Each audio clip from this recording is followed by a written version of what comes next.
A aposta de Putin em Kursk acabou de dar muito errado. Por meses, a Ucrânia esteve em uma luta brutal por Kursk, região onde capturou 724 quilômetros quadrados em agosto de 2024. Desde então, a Rússia recuperou 40% desse território em um contra-ataque, reforçado por 50 mil tropas, incluindo até 12 mil norte-coreanos, enviados por Kim Jong-un. Putin esperava que os reforços estrangeiros inclinassem a balança, mas eles estão se tornando parte do problema. A Ucrânia não está mais jogando na defesa. O presidente Volodymyr Zelensky desencadeou uma ousada nova contraofensiva, virando o jogo contra as forças de Putin. Com ataques surpresa em várias frentes, as tropas ucranianas não estão apenas mantendo a linha, estão avançando para recuperar o que foi perdido. Então, o que isso significa para Kursk, para Putin e para os norte-coreanos enviados para o moedor? Vamos analisar tudo, começando pelas notícias. Em 6 de janeiro, a Cable News Network noticiou que a Ucrânia passou o dia anterior atacando posições russas em Kursk em uma série de contraofensivas.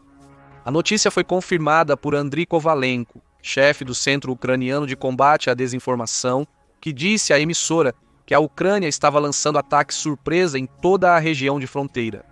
Assim como na invasão inicial de Kursk, em agosto de 2024, a Ucrânia esperava que o elemento surpresa pegasse os russos desprevenidos, forçando-os a ceder território. A estratégia pode estar funcionando. Postando no Telegram no dia 5 de janeiro, o chefe do gabinete presidencial ucraniano, Andriy Yermak, entregou uma mensagem simples. Região de Kursk, boas notícias, a Rússia está recebendo o que merece. Yermak não deu mais detalhes, mas sua mensagem sugere que a Ucrânia teve algumas vitórias em sua última contraofensiva e agora começará a aproveitar sua vantagem. O Ministério da Defesa da Rússia tinha uma mensagem oposta. Enquanto Yermak elogiava os soldados ucranianos na contraofensiva e seu alegado sucesso, a Rússia afirmava ter repelido os atacantes.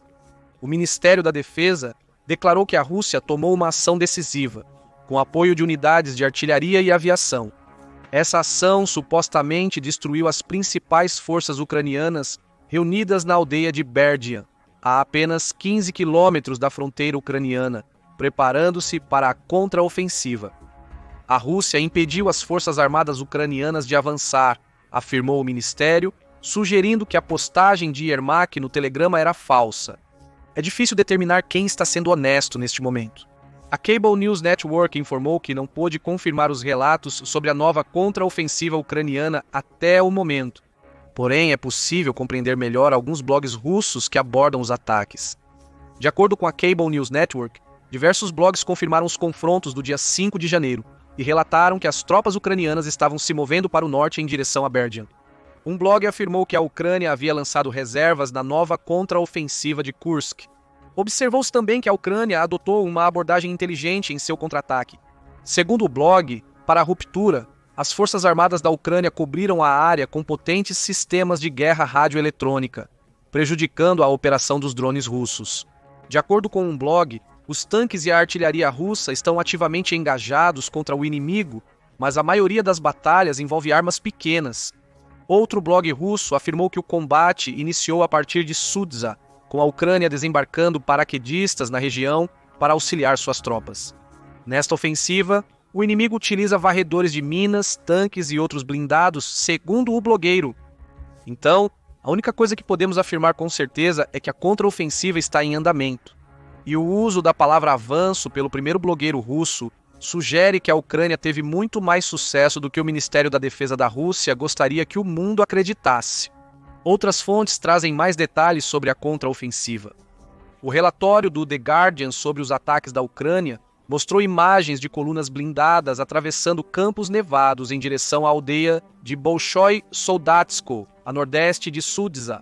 Esta aldeia parece ser um alvo secundário para a Ucrânia, sugerindo que ela lançou sua contraofensiva em várias frentes. O Estado-Maior da Ucrânia confirmou a sugestão, relatando que ocorreram 42 confrontos armados em 5 de janeiro, com 12 deles seguindo no dia posterior. O Guardian menciona relatos não confirmados de soldados ucranianos entrando em Berlim e se infiltrando na pequena cidade de Novosotnitsky. O Guardian confirmou que a Ucrânia usou contramedidas eletrônicas para derrubar drones russos e que tinha sapadores removendo minas russas na região de Kursk. Esses relatos não condizem com as alegações do Ministério da Defesa russo de que repeliu a contraofensiva ucraniana. A Ucrânia está pressionando. Na região de Kursk, os russos estão muito preocupados, disse Andriy Kovalenko em 5 de janeiro. Eles sofreram ataques surpresa em várias frentes. Esse não é o único ataque próximo a Berlim que a Rússia tentou minimizar a contraofensiva. A Ucrânia está atacando em dezenas de locais com combates em andamento em muitos deles e possível retomada de território em outros. Também parece que a Ucrânia pode estar usando armas britânicas em sua contraofensiva. Segundo o The Telegraph, blogueiros militares relataram que os combates na contraofensiva ucraniana eram ferozes e, por vezes, um tanto confusos. De acordo com blogueiros, os tanques britânicos Challenger 2 estavam entre as colunas blindadas enviadas pela Ucrânia em seus ataques. O The Telegraph não pôde confirmar os relatos, mas se estiverem corretos, a Rússia tem um grande desafio pela frente. O Challenger 2 é um baluarte do exército britânico, tendo sido usado em engajamentos como Kosovo, Iraque e Bósnia.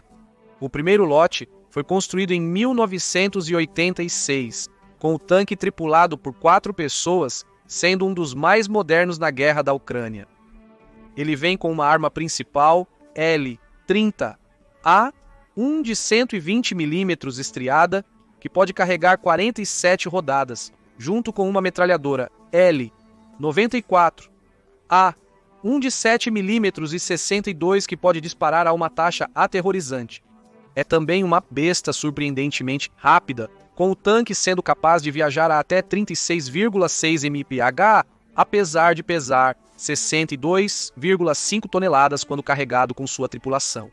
Se a Ucrânia está implantando esses ativos em Kursk, isso nos diz que está séria em retomar pelo menos parte do território que perdeu para a própria contraofensiva da Rússia. A pergunta óbvia é simples: por que a Ucrânia está se envolvendo nesta contraofensiva agora? Uma parte da resposta se refere às condições em Kursk durante a contraofensiva ucraniana. Segundo o The Guardian, o clima gélido de inverno no Oblast dificultou o avanço das forças terrestres russas, mas facilitou a progressão das unidades blindadas ucranianas. De acordo com o The Telegraph, além dos tanques Challenger 2, a Ucrânia também está usando veículos de combate Bradley para transportar rapidamente suas tropas durante o avanço militar. Em contraste com a Rússia, que envia infantaria e tropas norte-coreanas para atacar posições ucranianas a pé, nota-se uma clara vantagem de agilidade para a Ucrânia. Está lançando um contra-ataque agora porque sabe que grande parte das tropas russas está atolada na neve e no gelo, dificultando sua resposta. Sobre as tropas norte-coreanas da Rússia e a vantagem ucraniana, outro fator influencia a decisão da Ucrânia de contra-atacar agora: as taxas de baixas russas em Kursk. Nossa menção à Rússia enviando soldados para atacar a Ucrânia a pé sugere a tática usada por Putin até agora durante seu contra-ataque em Kursk. Ele está usando a mesma tática na Ucrânia, enviando ondas de bucha de canhão às fortificações ucranianas para esgotar os recursos do inimigo. Esses ataques deram o fruto que todos esperavam. A Ucrânia afirma que nos 5 meses entre sua invasão inicial a Kursk e a atual contraofensiva, infligiu 38 mil baixas nas forças da Rússia. Cerca de 15 mil soldados russos foram mortos em batalha, com outros 23 mil ficando feridos. Em um jogo infantil de tit for tat, a Rússia novamente divulgou números para superar os da Ucrânia, alegando ter causado 49.010 baixas de tropas em Kursk no mesmo período. Não há detalhes sobre mortos e feridos, e o número parece incomumente alto considerando como a Rússia tenta minimizar a quantidade de ucranianos em Kursk. A Rússia também está perdendo muitos dos soldados que recebeu do presidente norte-coreano Kim Jong-un, como parte de seu tratado de defesa coletiva com seu aliado asiático. Kim enviou até 12 mil de seus soldados, muitos do corpo de tempestade de elite da Coreia do Norte, para a Rússia em outubro de 2024. Em janeiro de 2025, Zelensky reiterou no podcast de Lex Fridman que a Ucrânia matou ou feriu 3.800 soldados norte-coreanos. Isso é cerca de 1/3 de todo o contingente que Kim enviou, nos dizendo que a Ucrânia teve bastante sucesso contra o maior aliado de Putin. Nos 2 dias antes de 4 de janeiro, a Ucrânia destruiu um batalhão inteiro, composto principalmente por tropas norte-coreanas, segundo Zelensky, indicando que as tropas de Kim estão sofrendo baixas rapidamente e em grande número. Por que isso importa no contexto da contraofensiva de Kursk da Ucrânia? Bem, tudo se resume a números. A Ucrânia tem reduzido a força de 50 mil homens que Putin enviou para Kursk para retomar o território. Essa defesa corajosa enfraqueceu a Rússia, reduzindo suas tropas e a pressão de seus ataques, o que permitiu à Ucrânia lançar contra-ataques. Atualmente, há lacunas na linha de frente russa, ou pelo menos em áreas com tropas mais dispersas em comparação com aquelas com defesas rígidas. A Ucrânia provavelmente identificou onde a Rússia é mais fraca com base em sua taxa de baixas e usa essa informação para atingir Putin onde dói. Onde o líder russo esperava que a abordagem de onda humana quebrasse as defesas ucranianas, ele enfraqueceu as próprias, dando mais oportunidades ao inimigo. A Ucrânia está aproveitando as oportunidades e agora parece avançar em várias das pequenas aldeias e cidades que perdeu para o primeiro avanço russo de Kursk. Mas tem mais. A Ucrânia também está atenta à posse do presidente eleito Donald Trump, prevista para meados de janeiro. Trump foi outro assunto da conversa de Zelensky com Friedman. O líder ucraniano afirmou que as garantias de segurança de Trump poderiam encerrar a guerra na Ucrânia, desde que ele honrasse suas promessas. Zelensky sugeriu que Trump aparenta ter influência suficiente sobre Putin para, no mínimo, forçar uma trégua na operação militar do líder russo. Trump afirmou que acabará com a guerra em dias após assumir, sendo seu plano de paz elogiado, mas mal definido, provavelmente o maior trunfo do próximo presidente americano. Zelensky disse a Friedman que Trump e ele chegarão a um acordo, oferecendo fortes garantias de segurança com a Europa, para então dialogar com os russos. Se o líder da Ucrânia realmente acredita nisso, é motivo de debate. Afinal, ele disse ao presidente francês Emmanuel Macron no dia 30 de dezembro que a Ucrânia precisa ser realista sobre suas questões territoriais e que não haverá uma resolução rápida para a guerra. Questões territoriais é a frase-chave relacionada à mais recente contraofensiva da Ucrânia. Existem várias teorias sobre o plano de Trump, mas uma das mais populares envolve criar uma grande zona desmilitarizada ao longo da linha de frente de 745 milhas da guerra na Ucrânia.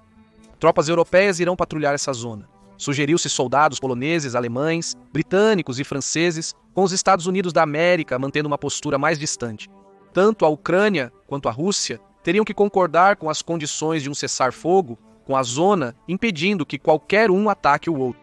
Após isso, as negociações de paz poderiam começar, focando no território que cada país controla. A Rússia atualmente detém cerca de 1/5 da Ucrânia, com a maioria desse território estando no sul e leste. A investida de Putin em Donetsk, mais sobre isso mais tarde, poderia levar a Rússia a deter ainda mais até o momento em que Trump assuma o poder. A Ucrânia pode usar Kursk como alavanca para recuperar parte do território invadido pela Rússia durante a operação militar especial de Putin. Então, outro motivo para a contraofensiva de Kursk na Ucrânia se torna claro.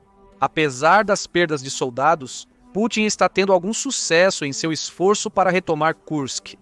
Mencionamos anteriormente que a Rússia já retomou cerca de 40% do que havia perdido para a invasão da Ucrânia em agosto de 2024. A contraofensiva da Ucrânia é uma tentativa de retomar parte do território perdido para ter o máximo de influência possível se e quando Trump negociar com a Rússia. E Kursk tem muito valor para Putin. Embora menor comparado ao território que a Rússia tomou da Ucrânia, Kursk representa a primeira invasão bem-sucedida da Rússia desde a Segunda Guerra Mundial, deixando-a sob controle ucraniano. Mesmo que signifique trocar Kursk por mais território dentro da Ucrânia, será uma mancha na imagem de Putin. Ele pode estar disposto a ceder mais da Ucrânia do que recebe por Kursk para amenizar sua humilhação. Zelensky conta com isso, por isso vemos a Ucrânia pressionando para recuperar território em Kursk. Ele está criando pressão para Putin. Isso nos leva a outro motivo pelo qual a Ucrânia optou por contra-atacar agora em Kursk. Robert Clark, membro do think tank americano Yorktown Institute, afirma que a Ucrânia pretende usar qualquer território que tenha em Kursk como moeda de troca mais tarde. Contudo, Ele também nota que Putin comprometeu muito de sua reputação entre seu povo para o sucesso ou fracasso dos atuais esforços russos em Kursk. Clark diz que a última jogada da Ucrânia significará muito mais para Putin do que para Trump no contexto das negociações de paz. Putin disse aos russos durante o período de Natal que ele retornará todo Kursk para a Rússia. A capacidade de Putin manter o controle de Kursk será muito mais importante para ele e para a Rússia do que para o presidente Trump no futuro. Novamente, é o aspecto da humilhação mencionado anteriormente. Putin está sob pressão de seu povo e talvez forças no Kremlin que tomaram Kursk como um sinal de fraqueza, graças ao que a Ucrânia está fazendo. A recuperação das terras russas perdidas se torna muito mais difícil quando a Ucrânia está ativamente retomando o território, além de defender o que ainda possui. Alex Kadia, correspondente internacional da Times Radio, concorda. Ele afirma que a contraofensiva ucraniana se opõe à narrativa recente, em que a Rússia vinha retomando gradualmente o território em Kursk. Isso gera mais pressão sobre Putin. Isso mostra a ele que, mesmo com a enorme vantagem de mão de obra das tropas norte-coreanas, as forças da Ucrânia ainda podem revidar. Esses golpes pesados aumentarão ainda mais a pressão sobre Putin, afirma Kadia. A quantidade de recursos investidos no contra-ataque da Ucrânia é certamente significativa, afirma Kadia. No entanto, haverá sérias consequências diplomáticas quando as negociações de cessar-fogo ocorrerem. Então tudo parece ter funcionado bem para a Ucrânia. As condições de inverno lhe deram a mobilidade necessária para contra-atacar. Em primeiro lugar, ter tido tanto sucesso em termos de taxas de baixas puramente russas e norte-coreanas apenas aumentou a oportunidade que o inverno entregou, pois criou lacunas para a Ucrânia explorar. E com Donald Trump prestes a se tornar presidente, a Ucrânia está aproveitando todas as chances que tem para conquistar território e aumentar a pressão sobre um já enfraquecido Putin, tanto internamente quanto em termos de futuras negociações de paz. Há também a questão de Donetsk a considerar. Enquanto a batalha em Kursk acontece, a Rússia se esforça para reivindicar o máximo de território possível no leste da Ucrânia. A Rússia está avançando por essa região na taxa mais rápida, em termos de aquisições territoriais desde a invasão inicial em fevereiro de 2022. As tropas de Putin estão prestes a flanquear Donetsk, Pokrovsk, forçando os ucranianos a abandonar posições defensivas-chave. Estes incluem um reduto subterrâneo em uma usina termoelétrica arruinada que a Ucrânia defendeu durante a maior parte da guerra. Esses avanços não passaram despercebidos por Zelensky. De fato, alguns comentaristas criticaram as ações da Ucrânia em Kursk, crítica que provavelmente se intensificará após a contraofensiva. Críticos sugerem que a Ucrânia deve realocar as tropas de Kursk para defender Donetsk e retardar o avanço russo.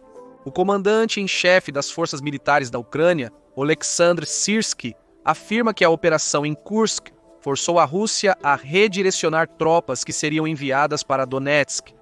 Com a contraofensiva em Kursk, a Ucrânia quer manter as tropas russas comprometidas e forçar Moscou a enviar reforços para conter as perdas em Donetsk enquanto retoma áreas de Kursk. A questão agora é simples: a contraofensiva de Kursk da Ucrânia terá sucesso? É prematuro afirmar, pois a operação ainda está em curso. No entanto, a Ucrânia tem um histórico de contraofensivas fracassadas durante a operação militar especial de Putin. No verão de 2023, a Ucrânia tentou uma contraofensiva no sul e leste da Ucrânia para retomar terras arrebatadas durante a invasão inicial. A contraofensiva ucraniana para cortar a conexão entre a Crimeia controlada pela Rússia e o continente ucraniano estagnou, falhando em seu objetivo. Essa contraofensiva em Kursk poderia ter o mesmo fim? É possível, apesar das condições muito diferentes. No verão de 2023, a Ucrânia passou meses acumulando forças e armamentos necessários para lançar sua contraofensiva. Isso deu à Rússia tempo para se preparar, permitindo que as forças de Putin criassem defesas encamadas na linha de frente. Trincheiras e minas em áreas estratégicas retardaram o ataque ucraniano, permitindo que a Rússia defendesse principalmente seu território capturado. Isso não é o que está acontecendo durante a contraofensiva de Kursk na Ucrânia. A Ucrânia lançou ataques surpresa desta vez. Ainda mira em vários pontos na linha de frente, como no verão de 2023, mas sem dar às forças russas chance de se preparar. A Ucrânia também está atacando enquanto a Rússia está em pleno ataque, eliminando a mentalidade defensiva que permitiu às forças de Putin repelir com sucesso a contraofensiva do verão de 2023. Também é possível que a atual contraofensiva de Kursk seja diversionista. A British Broadcasting Corporation relata que um punhado de blogueiros militares russos especulou tanto com Yuri Podlyarka, sugerindo que os atuais ataques da Ucrânia podem estar desviando a Rússia de um ataque maior que está por vir. Alexander Kots, blogueiro russo, parece concordar, sugerindo que um ataque principal pode ocorrer em outro lugar enquanto a Rússia está ocupada com os ataques menores da Ucrânia. A Ucrânia pode ter planos maiores para a Rússia. Se for verdade, isso coloca as alegações da Rússia de ter contido parte do contra-ataque ucraniano sob uma nova perspectiva. A Rússia talvez devesse desviar esses pequenos ataques. A Ucrânia pode estar provocando a Rússia, causando baixas, enquanto se prepara para um ataque mais forte contra um inimigo enfraquecido em Kursk. Isso tudo ainda está para ser visto. Por enquanto, queremos suas opiniões sobre a contraofensiva ucraniana em Kursk.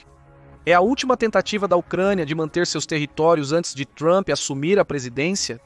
Está vindo um ataque ucraniano maior? Deixe suas ideias nos comentários e valeu por assistir.